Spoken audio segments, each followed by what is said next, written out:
తండ్రి అయిన దేవునికి మహిమ కలుగునుగాక. ప్రభును ప్రియరక్షకుడైన యేసుక్రీస్తు నామంలో సహోదరులందరికీ నా హృదయపూర్వకమైన వందనాలండి. మంచిది ప్రియ దేవుని పిల్లలారా, చిన్న ప్రార్థన చేసుకుని కార్యక్రమం ప్రారంభించుకుందామండి. పరిశుద్ధుడును నిత్య నివాసి అయిన ప్రియ పరలోకపు తండ్రి, మహోన్నతుడా, దయగలిగిన తండ్రి, గత కాలమంతా నీ పిల్లలైన మమ్మల్ని అందరినీ మీ కృపగల హస్తాల నీడలో భద్రపరిచి నేటికి మీ కుమారుడైన క్రీస్తు ప్రభును బట్టి తండ్రి మాకు అనుగ్రహించిన క్షేమాన్ని, సంతోషం బట్టి కృతజ్ఞతలు తండ్రి. ఈ సమయంలో మీ కుమారుడైన క్రీస్తు ప్రభుల వారు గెత్సెమనే తోటలో చేసిన ప్రార్థన గురించి కొద్ది మాటలు ఆలోచిస్తున్నాను తండ్రి. మీ ఆత్మ సహాయం చేయండి. వేరునాత్మగా చెప్పడానికి నన్ను సాధనంగా మీరు వాడుకోనండి. వినబోతున్న ప్రియులైన వారందరూ ఆధ్యాత్మిక బలపడినట్లు నీ బిడ్డలు మమ్మల్ని అందరినీ దీవించుమని యేసు నామంన ప్రార్థన అడిగి వేడుకుంటున్నాను మా తండ్రి, ఆమేన్. మంచిదండి ప్రియ దేవుని పిల్లలారా, మరి క్రీస్తు శిలువ శ్రమలు ధ్యానాలుగా దగ్గర చివరి భాగాల్లోనికి మనం వచ్చేసామండి. ఈరోజు క్రీస్తు ప్రభుల వారు గెత్సెమనే తోటలో చేసిన ప్రార్థన గురించి కొద్ది మాటలు మనం ఆలోచించడానికి ప్రయత్నం చేద్దామండి. ఈ విషయమై మనం ఏం ఆలోచించాలంటే, ఎందుకు యేసు ప్రభులు అంతగా వేదనతో కూడిన ప్రార్థన చేశారు, అంతగా మరి మరణమగునంతగా ప్రార్థన చేశారనే విషయాన్ని కొద్దిగా మనం మనసు పెట్టి ఆలోచించేయాలండి. అప్పటికి యేసు ప్రభుల వారు ఆ పస్కను భుజించారు. ఆ సమయంలో శిష్యుల యొక్క పాదాలు కడిగారు.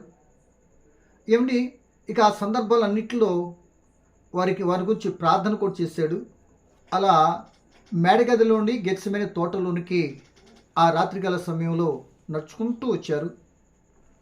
వచ్చిన తర్వాత అక్కడ ఏం జరిగింది, ఆ తోట ఎంట్రన్స్లో ఆ లోన భాగానికి ఏం జరిగింది అనేది వాక్యం చదువుకుని మనం ముందుకెళ్ళటానికి అయితే ప్రయత్నం చేద్దామండి.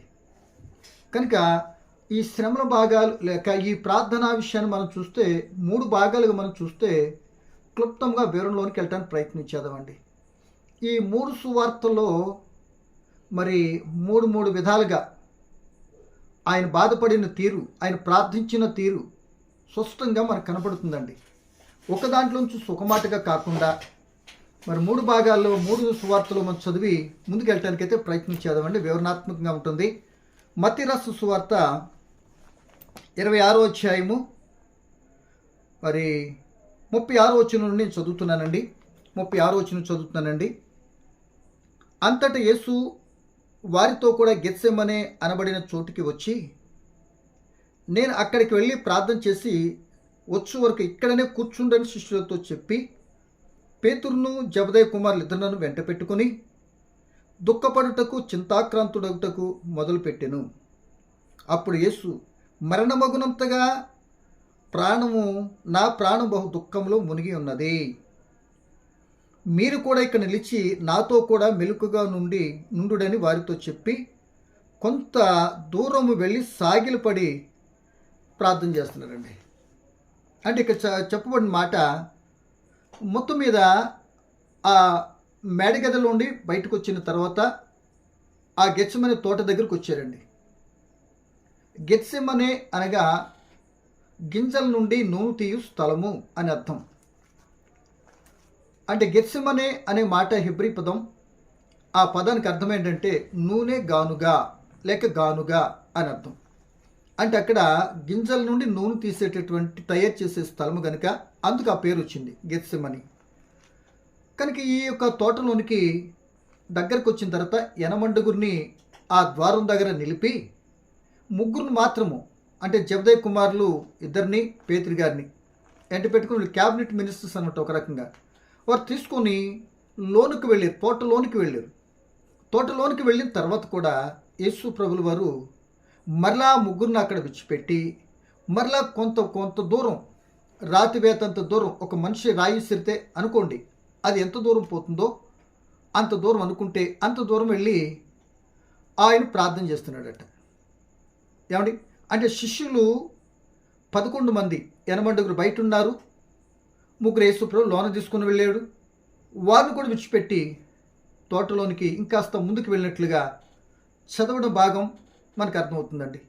కనుక ఈ భాగాన్ని బట్టి మనం ఆలోచించవలసింది ఏంటి అంటే, ఇక్కడ యేసు ప్రభువులు ప్రార్థన చేస్తున్న సందర్భంలో ఏమంటున్నాడంటే, ఆయన పలుకుతున్న మాట దుఃఖపడుటకు చింతాక్రాంతుడవుటకు, దుఃఖపడుతున్నాడు, చింతాక్రాంతుడవుతున్నాడట. ఇంకా తర్వాత ఇంకో మాట ఏమంటున్నాడంటే, ప్రియ దేవుని బిడ్డలారా, నా మరణమగునంతగా నా ప్రాణం బహు దుఃఖంలో మునిగి ఉన్నది అని ముగ్గురుగా ఉన్న శిష్యులతో చెప్పి, మీరు కూడా మెలకువ కలిగి శోధనలో ప్రవేశించడం ప్రార్థన చేయండి అని వారు చెప్పి వెళ్ళి, ఆయన ఎలా చేస్తున్నాడు ప్రార్థన అంటే, దూరం వెళ్ళి సాగిలపడి ప్రార్థన చేస్తున్నాడు. ఏం చేస్తాడు అనేది రేపు మాట్లాడదాం. ఆయన ప్రార్థన చేసిన సందర్భాన్ని ఈరోజు నేను జ్ఞాపకం చేస్తాను. అలాగే మార్కు రాసిన సువార్తలో రండి, 14వ అధ్యాయం మనం చూసుకున్నట్లయితే ప్రియ దేవుని పిల్లలారా, 33వ వచనం కూడా అక్కడ కూడా స్పష్టంగా అక్కడ ఏముంటుందంటే, విభ్రాంతి నొందిను, బహు దుఃఖాక్రాంతుడైపోయాను అని మాట ఉంటుందండి. వాటికి వీటికి వేరియేషన్ వ్యత్యాసం చూడండి, గమనించుదాం. 14వ అధ్యాయము 33వ వచనం మనం చూద్దామండి. 33వ వచనం 32 నుండి మనం చదువుదామండి. మార్కు రాసిన సువార్త 14:32. వారి గెత్సెమనే అనబడిన చోటునకు వచ్చినప్పుడు ఆయన, నేను ప్రార్థన చేసి వచ్చే వరకు మీరిక్కడ కూర్చుండుడని తన శిష్యులతో చెప్పి, ఆయన వెతికి వెళ్తున్నాడు తోటలోనికి ప్రార్థన చేయటానికి. కొందరు ఇక్కడ కూర్చుండని పేతురు, యాకోబు, యోహాను వెంట పెట్టుకుని మిగుల విభ్రాంతి నొందుటకు చింతాక్రాంతుడవుటను ఆరంభించెను. ఏంటంటే, మిగిలి విభ్రాంతి నొందుటకు చింతాక్రాంతుడవటానికి అని మార్కు గారు అవుతున్నాడు. అప్పుడు నా ప్రాణం మరణమగునంత దుఃఖంలో మునిగినది, మీరిక్కడ ఉండి మెలకువగా నుండని వారితో చెప్పి కొంత దూరం సాగి నేల మీద పడి అక్కడ సాగిలపడి ఇక్కడ నేల మీద పడి అని మనం చూస్తున్నాం. ఇక్కడ చెప్తున్న మాట విభ్రాంతి నొందెను, బహు చింతాక్రాంతుడైపోయాడట. బాగా గుర్తుపెట్టుకోండి. ఈ మూడు ఇంకో మాటకు చదివి ఈ మూడింటిని 3 మాటలో మనం ఎందుకు ఇంత శ్రమ పడవలసి వచ్చింది యేసుప్రభుల వారు అనేది చిన్న వివరణ తీసుకొని ఈ రోజుకు మనం ముగించుకుంటే, రేపటి కాల సమయంలో ఆయన ఈ గిన్నె నా యొద్దను తొలగించుడి, ఇది నీ త్రాగటం నీ చిత్తమైతే అనే మాటని మరి రేపు ఆలోచించడం ప్రయత్నించేదామండి. అలాగే లోక సువార్త 22వ అధ్యాయం కూడా మాట చదువు చూడండి, అక్కడ ఏం రాయబడి ఉందో. 22:44 చూద్దామండి.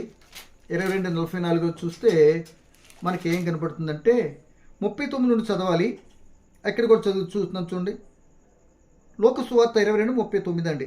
తరువాత ఆయన బయలుదేరి తన వాడిక చొప్పున ఒలీవల కొండకు వెళ్ళగా శిష్యులను ఆయన వెంట వెళ్ళిరి. ఆ చోటు చేరి ఆయన వారితో, మీరు శోధలో ప్రవేశింపకుండునట్లు ప్రార్థన చేయడని చెప్పి వారి యొద్ద నుండి రాతివేత దూరం వెళ్ళి మోకాళ్ళుని ప్రార్థన చేస్తున్నాడంట. ఏం చేస్తున్నాడండి? మోకాళ్ళుని ప్రార్థన చేస్తున్నాడు అని మనకి ఇక్కడ చెప్పబడుతుంది. కనుక ఇక్కడ మరలా పేజీ తిప్పితే ఏముంటుందంటే, ప్రియ దేవుని పిల్లలారా, ఆయన దుఃఖపడి ఆయన ఎందుకు పడుతున్నాడంటే, ఆయన మోకాళ్ళుని ప్రార్థన చేయటానికి ఈ గిన్నె నా యొద్ద నుండి ఏం చేయాలి, నా యొద్ద నుండి తొలగించడానికని ప్రార్థన చేస్తున్నాడండి. కనుక ఈయన ప్రార్థన చేస్తున్నప్పుడు ఇక్కడ ఈ లోకస్వార్తలో చెప్పింది ఏంటంటే, 44 వచనంలో ఆయన వేదన పడి మరింత ఆతురంగా ప్రార్థన చేశారట. అప్పుడు ఏం జరిగింది? రెండో మాటగా, చెమట నేలను పడుచున్న గొప్ప రక్తపు బిందువులే ఆయను. అంటే ప్రియమైన దేవుని పిల్లలారా, ఇక్కడ మత్తయి సువార్తలో బహు దుఃఖంలో మునిగి ఉన్నాడు. రెండో మాటగా ఆయన ప్రాణం మరణమగునంతగా బాధపడుతున్నాడు. అది నేలను సాగిలపడి అని మత్తయి సువార్తలో ప్రార్థన చేసి సాగిలపడ్డాడు అని మనకు కనబడుతుంది. అది మార్కు సువార్త మిగులు విభ్రాంతి నొందెను. రెండో మాటగా బహు చింతాక్రాంతుడాయను. నేల మీద పడి అక్కడ సాగిలపడ్డాడు, ఇక్కడ నేల మీద పడ్డాడు, దుఃఖపడుతున్నాడు, విభ్రాంతి నొందాడు, చింతాక్రాంతుడవుతున్నాడంట. ఇక లోక సువార్తలో అయితే మరింత ఆతురంగా ప్రార్థన చేయగా, ఇక ఆతృత వచ్చేస్తుంది. ఆతురంగా ప్రార్థన చేయగా చెమట రక్తపు బిందువులే, గొప్ప రక్త బిందువులే నేల మీద పడిందట. ఇక్కడ ఎలా చేస్తున్నాడు అంటే, మోకాళ్ళుని ప్రార్థన చేస్తున్నాడు. శిష్యుడు 3 భాగాలు చేశాడు. రాతివేత దూరం వెళ్ళాడు యేసుప్రభుల వారు, ప్రార్థన చేస్తున్నాడట. ఇంతకీ ప్రియమ దేవుని పిల్లలారా, ఇప్పుడు యేసుప్రభుల వారు ఎందుకు అంతగా ప్రార్థన చేయవలసి వచ్చింది అనేది కొద్దిగా మనం ఆలోచించాలి. ఒకప్పుడు సాతాను చేత శోధింపబడినప్పుడు 40 దినాలు ఆయన జయం పొందినట్టుగా మనకు కనబడుతుంది. ఇక అప్పటి నుండి సాతాను ఎన్నో రకాలైనటువంటి విధానంగా శోధించుకుంటూ, ఇండైరెక్ట్ వేలో శోధిస్తూ ఏదో ఒక తప్పు చేయించాలి యేసు ప్రభుతో. ఈయన పరిశుద్ధుడు కాడు, రేపు పస్కా పశువు ఉదింపబట్టడానికి ఈయన పరిశుద్ధుడు కాడు గనుక సర్వ మానవుల పాపాలు పరిహారం కావు అన్నట్టుగా ఏదో ఒక తప్పు చేయించాలని దుష్టుడు పన్నాగం పనుకుంటూనే వస్తున్నాడు. ఇది చివరి పరీక్షగా, చివరి పన్నాగముగా దుష్టుడు మరి అంతగా నొప్పించినట్లుగా ఇప్పుడు ఇక్కడ ఎందుకు ఇంత వేదంతో ప్రార్థన చేస్తున్నాడు యేసు ప్రభుల వారు అని అంటే ఒకటి మనకు అర్థం కావాలి. తను ఎదుట ఒక పందెం ఉంచబడింది, ఒక పోరాటం ఉంది, జరగబోతున్న పరిస్థితి అంతా తెలుసు. ఆయన ఏమవుతున్నాడో, ఎప్పుడు ఈ రాత్రి పట్టబడతాడని తెలుసు, అన్యాయపు తీర్పులు తీరుస్తారని తెలుసు, ఆయనను అవమానపరుస్తారని కొరడలతో కొడతారు, ముఖం మీద ఉమ్ము వేస్తారు. ఇక చివరాకారికి పొడవాటి శిలువను యెరూషలేమును గొల్గొతా శిలువ మోయించుకొని వెళ్తారు. అక్కడ తప్పనిసరిగా ఆయన సిలివేస్తారు అన్న సంగతి ఈ రాత్రి జరగబోతున్న పరిస్థితి అంతా కూడా కూలంకుశంగా తన మనసులో మెదులుతూ వాటిని ఎలా ఎదుర్కొనాలి, ఎలా తట్టుకోనాలి, ఆ వేదన పరిస్థితి నుండి ఎలా అని ఇక తను ఒక మానవ వ్యక్తిగా ఉన్నాడు కనుక, శరీరం ధరించిన వ్యక్తి ఉన్నాడు కనుక ఆ బాధనంతా కూడా భరించడానికి తన భారమంతా కూడా ఎవరి మీద వేస్తున్నాడు? ఇప్పుడు తండ్రి దేవుని మీద వేస్తూ ఆయన ప్రార్థన చేస్తున్నాడండి. అంటే యేసు ప్రభువు చాలా పనులు ప్రార్థన చేశాడండి. పగలంతా సువార్త ప్రకటించిన తదుపరి రాత్రికాల సమయంలో కొండలకు వెళ్ళి, అరణ్యంలోనికి వెళ్ళి ఒంటరిగా ప్రార్థనా జీవితం ఎక్కువ కలిగి ఉన్నాడు యేసు ప్రభు. వేకువజామున లేచి, తెల్లవారున లేచి ఆయన ప్రార్థన చేసినట్టు లోక సువార్తలు ఎక్కువగా మనకు కనబడతాయండి. కనుక ఆ ప్రార్థనకి ఈ ప్రార్థనకి చాలా డిఫరెన్స్. శిష్యుని ఎన్నిక చేసుకున్నప్పుడు కానీ, ఏ పని చేసినప్పుడు కానీ, రొట్టెలు పంచినప్పుడు కానీ, ఏ రూపనంటే కానీ కృతజ్ఞత చెల్లించటం, లేక ప్రార్థన చేస్తూ కృతజ్ఞత చెల్లించటం ఆయన జీవితంలో వాడికగా కనబడుతుంది ప్రార్థన.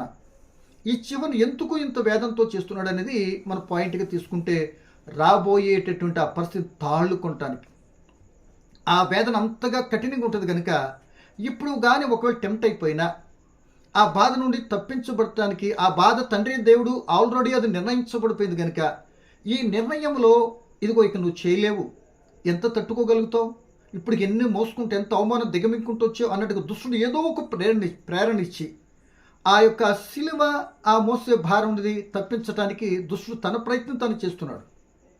అప్పటికి ఇంకో రకంగా ఏంటంటే, మరొక రకంగా ఆలోచిస్తే ఇక ఈ రాత్రికాల సమయంలో ఆయన పట్టబడతాడు. ఈలోపు యూదాయేమో మతాధికారులతో అందరితో ఈ రాత్రి పట్టడానికి అన్ని ప్లాన్లు రెడీ చేసుకుంటున్నాడు. ఈయన తోటలో ప్రార్థన చేస్తున్నాడు.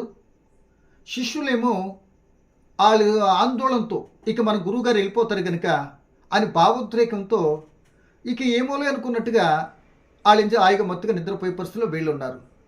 వీళ్ళు నిద్రపోతూ ఉన్నా సరే వీళ్ళ ద్వారా ఆయనకి ఏం జరగబోతుందో కూడా తెలుసు. వీళ్ళ ద్వారా శిష్యుల ద్వారా ఏం జరగబోతుందో తెలిసిన యేసు ప్రభు, ఇదిగో పేతురు, ఒక గడియను మేల్కొనలేరా, ఇందుకు మీరు శోధనలో ప్రవేశింపుకుంటున్నట్లు మెలకు కలిగి ప్రార్థన చేయండి.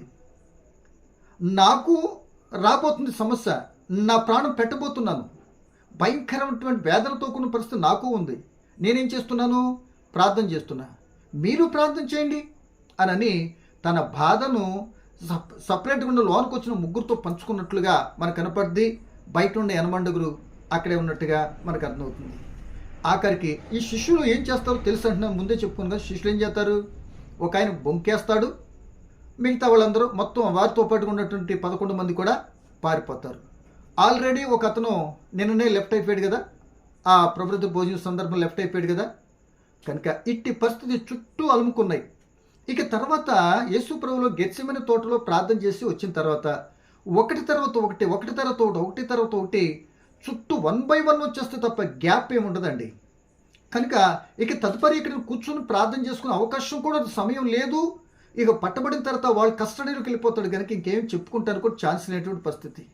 ఇక వెతకపోయితే ఇక వాళ్ళ చేతులు దొరికింది కనుక ఎలాగైనా మాట్లాడతారు, ఎలాగైనా దూషిస్తారు, ఏ విధంగా చేసేస్తారు. కనుక వీటన్నిటిని తాళుకొనాలంటే రాబోతున్న శ్రమ, లేకపోతే ఆ పనిష్మెంటు, ఆ యొక్క పోరాటం, ఆ యొక్క మరి మరణకరమైన స్థితి ఎంత కఠినంగా, భారంగా, బాధతో కూడింది, ప్రాణ సంకటమైన పరిస్థితి అని యేసుప్రభు తెలిసింది కనుక ఆయన తోటలోనికి వెళ్ళి ఆయన ప్రార్థన చేయటం ప్రారంభించాడు. తండ్రి, ఈ గిన్నె నా యొద్ద నుండి తొలగించు అంటున్నాడు. అంటే ఎలా చేశాడు ప్రార్థన అని అంటే, ఆయన సాగిలు పడ్డాడనుంది, నేల మీద పడ్డాడనుంది, మరి మోకాళ్ళుని ప్రార్థన చేశాడనుంది. ప్రార్థన చేసేటువంటి విధానం ముగ్గురు శిష్యులు 3 రకాలుగా రాశారండి.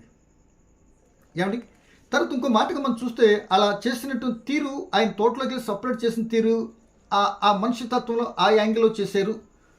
సాగిలు పడి, మోకాళ్ళలోని నేల మీద పడి అని కనపడుతుందండి. అంటే తన యొక్క బాధ, అంటే అప్పటికి ఆ పిండబడుతున్నటువంటి ఆ వేదంతో కూడిన పరిస్థితి, తండ్రి అయిన దేవుడు ప్రియమైన వాళ్ళరా సర్వలోక పాపములన్నీ కూడా ఆయన మీద మోపడానికి ఇష్టపడుతున్నాడు. ఆయనను కఠినంగా శిక్షించడానికి, నలగొట్టడానికి ఆయన ఇష్టపడ్డాడు. ఆ పాపాలను కూడా ఆయన మీద మోపుతున్నాడు. అది లోక పాపాలు మోసుకుంటూ దేవుని గొర్రెపిల్లని ఆల్రెడీ మరి యోహాను గారికి చెప్పడం కూడా జరిగింది. కానీ ఇప్పుడు మనం ఆలోచించేది ఏంటంటే, అంతగా ఎందుకు చేశాడంటే, ఏమంటున్నాడంటే బహు దుఃఖంలో మునిగిపోయింది, దుఃఖపడిపోతున్నాడు. ఆయన కూడా ఒకసారి చెప్పాడు, దుఃఖపడేవారు ధన్యులు, మీరు ఓదార్పు నొందుతారని తన ప్రసంగాల్లో చెప్పాడు కొండ మీద. ఇప్పుడు ఆయన దుఃఖపడుతున్నాడు. ఆయన ఓదార్చేవారు లేరు, ఆయన వాళ్ళు కూడా అందరూ దూరం అయిపోయారు, ఒంటరివాడైపోయాడు. కానీ ఒంటరివాడైనా తండ్రి తనతో ఉన్నాడు. అలా ప్రార్థన చేస్తున్న సందర్భంలో తన ప్రాణం మరణమగునంతగా, అంటే చనిపోయే పరిస్థితి ఎక్కడొచ్చిందో తెలుసా? సిలువ మరణంలో అక్కడికి వెళ్ళి ఆ గేలిపరిచి సిలువ మోతు అక్కడ దానికంటే ఈ గెత్సెమనే తోటలో పడినటువంటి అంత వేదన తనకు తానుగా తన ఆత్మను, తన శరీరాన్ని అంతగా నలగొట్టుకుంటున్నట్లుగా మనకు కనబడుతుంది. మరణమగునంత చచ్చిపోయినంత తీరులోనికి వెళ్ళిపోయి సాగిలు పడి మత్తయి సువార్తలో మనం చూస్తున్నాం. ఇకపోతే మార్కు సువార్త మిగుల విభ్రాంతి నొందెను, భయపడి విభ్రాంతి, అలా జరుగుద్ది విభ్రాంతి అని ఇక బహు చింతాక్రాంతుడైపోయాడు. చింత యావత్తు నా మీద వేయండి, దేవుని మీద వేయండి చెప్పిన ఆయన మరి ఇప్పుడు ఈయనేం చేయాలి? దుఃఖంలో ఉన్నప్పుడు ఈయనేం చేయాలి? ఏదైతే చెప్పాడు అది చేస్తాడని దేవుని యొక్క లేఖనం ఆయన గురించి చెప్పబడుతుంది. యేసుప్రభు గురించి చింతాక్రాంతుడై, అంటే మీ చింత యావత్తు దేవుని మీద వేయండి చెప్పిన యేసుప్రభు దుఃఖంతో ఉన్న పరిస్థితిని, తనకు రాబోతున్నట్టు ఉన్న పరిస్థితిని ఇప్పుడు ఏం చేస్తున్నాడు అంటే, రెండో మాటకి ఏంటంటే మరింత ఆతురంగా ఇక దేవా తండ్రి ఇది బాధని, ఇది పరిస్థితి అని ఆతురంగా ప్రార్థన చేయగా, ఎంత అప్పుడు ఏం చేస్తున్న మోకాళ్ళుని ఆ సమయంలో ప్రార్థన చేయగా ఈ నరాలన్నీ చిట్లిపోయినట్లుగా చెమట రూపంలో రక్తం బయటకు వచ్చిందట. అది ఎంత వేదనతో కూడింది, ఆ యొక్క ఆత్మ ఎంత నలిగిపోయి ఉంటుందో ఒకసారి ఆలోచించేయండి. అంటే దీన్ని బట్టి మనం ఆలోచిస్తుంటే దుఃఖంతో చేశాడు, చింతాక్రాంతుడిగా చేశాడు, ఆతురంగా ప్రార్థన చేశాడు. అంటే ఈ మోకాళ్ళలోని సాగిలు పడి, నేల మీద పడి, ఇవన్నీ ఆయన జీవితంలో ముగ్గురు సువార్తికులు రాసిన పరిస్థితుల్లో మెన్షన్ చేయబడిన మాటలు ఇవి. ఆ పరిస్థితి ఎందుకు చేశారు అని అంటే, ప్రియ దేవుని ఎందుకు వచ్చిందంటే, ఇప్పుడు ఆ ప్రార్థన ఎందుకు చేస్తున్నాడంటే తనకు రాబోతున్నటువంటి పరిస్థితి నుండి తప్పించడానికి తండ్రికి ఏం చేస్తే తెలుసా? ఆయన మొరపెడుతున్నాడు, తండ్రితో చెప్పుకుంటున్నాడు. దుఃఖపడితే, మానవుని దుఃఖపడితే ఓదార్పునిస్తానన్నావు కదా, చింత ఉంటే నీ మీద ఏమన్నావు కదా, ఆతురంగా తన ప్రాణం మరణం పోతున్నటువంటి పరిస్థితిలో కూడా మరణం ఉండాలా పోవాలని నిర్ణయించేది ఆయన కనుక, అంత కఠినమైన పరిస్థితుల్లో ఆయన ఏం చేశాడంటే తండ్రి అయిన దేవునికి మొరపెట్టుకుంటున్నాడండి, ప్రార్థన చేస్తున్నాడు తండ్రికి. మానవ మాత్రుడై ఉండి ఏ పాపం ఎరిగిన వాడుకున్నాడు, ఇంత శిక్ష అనుభవించేది ఎందుకు అని అంటే, సర్వమానవాళి పాప పరిహారార్థమై చివరి గడియకు వచ్చే చివరి అంకం, చివరి ఘట్టాలు, ఇంకా కొన్ని గంటల్లో యేసుప్రభు చనిపోతారు. ఇక ఇంత దూరం వచ్చిన తర్వాత ఏ కొద్దుగా కానీ టెంప్ట్ అయ్యాడా? ఏ కొద్దుగా కానీ ఆ యొక్క పరిస్థితులను నేను తాళుకొనలేకపోతున్నాను అన్నట్టు అన్నాడా? తన వ్రతము అంతవరకు చేసిందనుకో బూడిదలు పోసిన పన్నీర్ అయిపోద్ది. ఒకసారి వెనకెళ్ళి ఒక మాట చెప్పుకుందామా?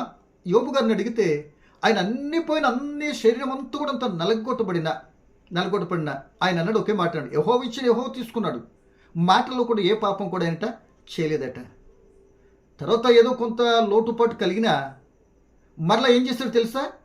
ఎవరైతే తను హింసించడానికి ఇదయ్యారో తన స్నేహితుల కొరకే తిరిగి ప్రార్థన చేశాడు కనుక రెండంతలు దేవునికి పాత్రుడయ్యాడు. అంటే తను హింసించి ఎన్నో రకాలుగా చేసినటువంటి వ్యక్తుల కొరకు 42 అధ్యాయం ఆ యోబు పుస్తకంలో 10వ వచనంలో వారి కొరకు ప్రార్థన చేశాడు.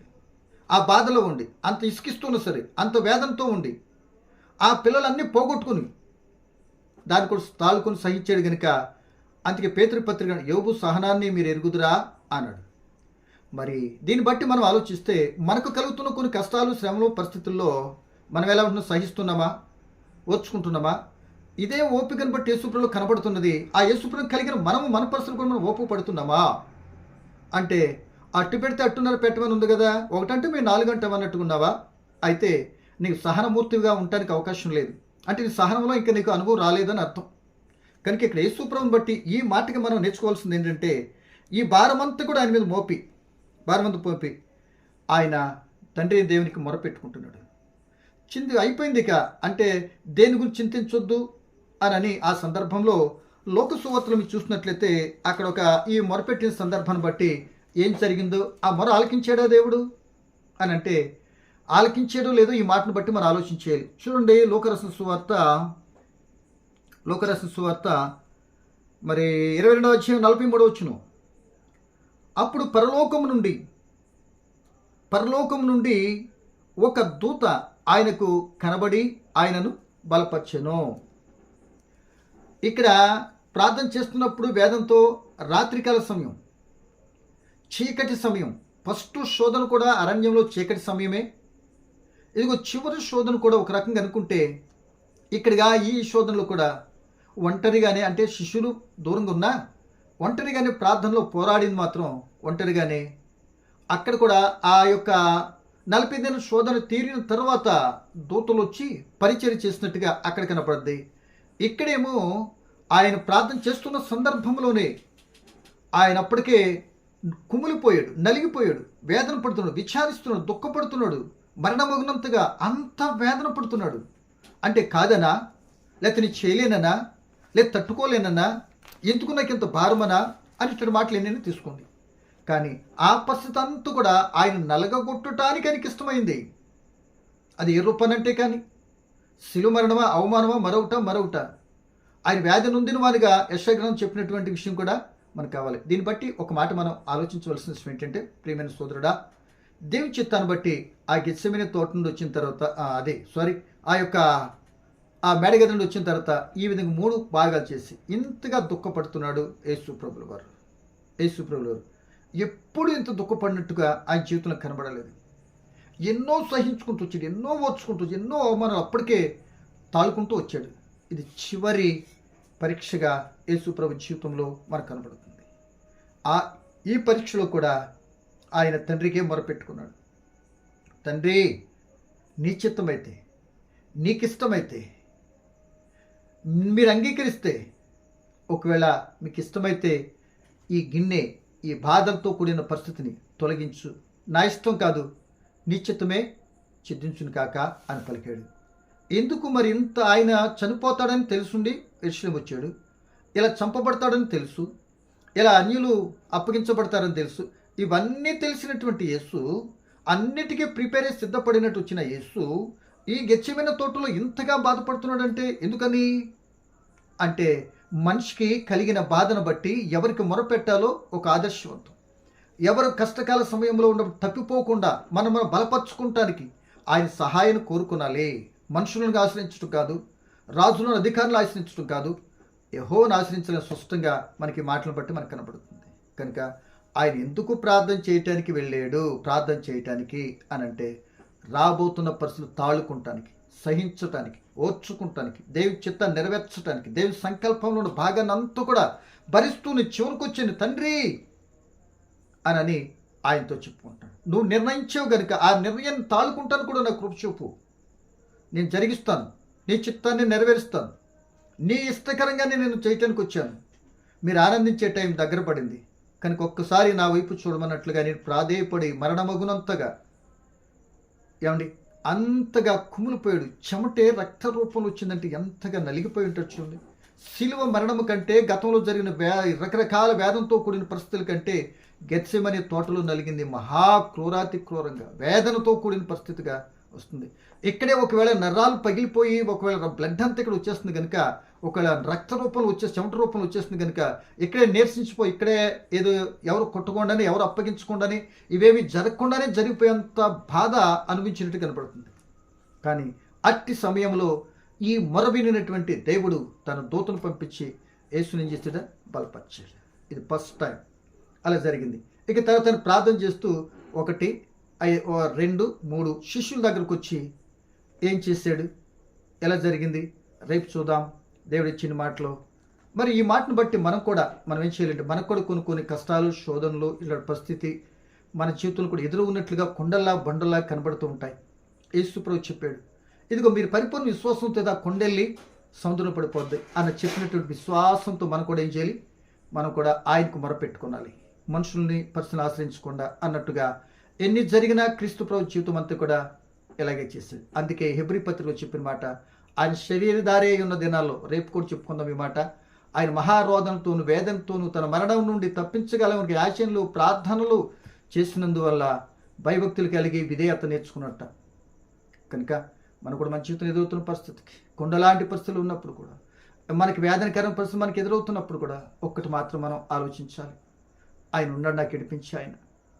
ఈ పరిస్థితి పరీక్ష వచ్చింది, నాకు ఇది ఒక టెస్ట్, దీనిలోగా నెగ్గితే గొప్ప విజయం పొందుకుంటా అన్నట్లుగా ధైర్యంతో మనం ముందుకెళ్ళాలి. ఒకటి పరీక్షగా, ఒకవేళ మన అవిధేయతను బట్టి కానీ ఒకవేళ మనకి ఎట్లా బండలాంటి కొండలాంటి పరిస్థితులు మనకు కానీ ఎదురవుతున్నట్టు కనిపిస్తే, సోదరుడా సహోదరి, ఇప్పుడే ఈ మాటలు విని ఆ ప్రభువుని క్షమాపణ కోరుకుని నువ్వు పశ్చాత్తాపడితే, ఒక నిజమైన పశ్చాత్తాపం అయితే ఆ బండలాంటి ఆ రాబోయే శిక్షను తప్పించి మరలా తన బిడ్డగా స్వీకరించే కృప దేవుడిస్తాడండి. కనుక మనం కూడా ఈ విధానంలో సాగిపోవటానికి ఒక చక్కటి ఆదర్శంతో మార్గదర్శిగా మాదిరిగా క్రీస్తు పడిన శ్రమల్లో, అట్టి శ్రమలో నీవు నేను ఆయుధంగా ధరించాలి. కనుక అప్పుడు ఇలానే ప్రార్థన చేస్తే ఆ విధానంలో సాగిపోవాలని చక్కటి మాదిరికరం కనపడుతుంది. దీన్ని బట్టి మనం ముందు సాగిపోతూ ధైర్యంగా ఉండాలని మరి ఈ మాటలో తెలియపరుస్తూ ముగిస్తున్నా. పరమ తండ్రి నీకు వందనాలు. పలకబడిన మాటలో పరమార్థమేంటో గ్రహించిన సహాయం చేయండి. మీకు ఉన్న క్రీస్తు ప్రభుల వారు ఆ గెత్సెమలో చేసిన ప్రార్థన, ఆ వేదంతో కూడిన పరిస్థితిని జ్ఞాపకం చేసుకుని మాకు ఇలాంటి పరిస్థితులు ఎదురైతే ఈ విధంగానే మీతోనే మనం చేసుకుంటే, మా భారము చెంత మీ మీద వేస్తే తప్పనిసరిగా సహాయం చేస్తారని నమ్మి ఇలా ప్రార్థనా జీవితం కలిగి ఉంటాయి కృప చూపమని యేసు నామమున నడుచున్నాను తండ్రి. ఆమేన్. వందనాలు.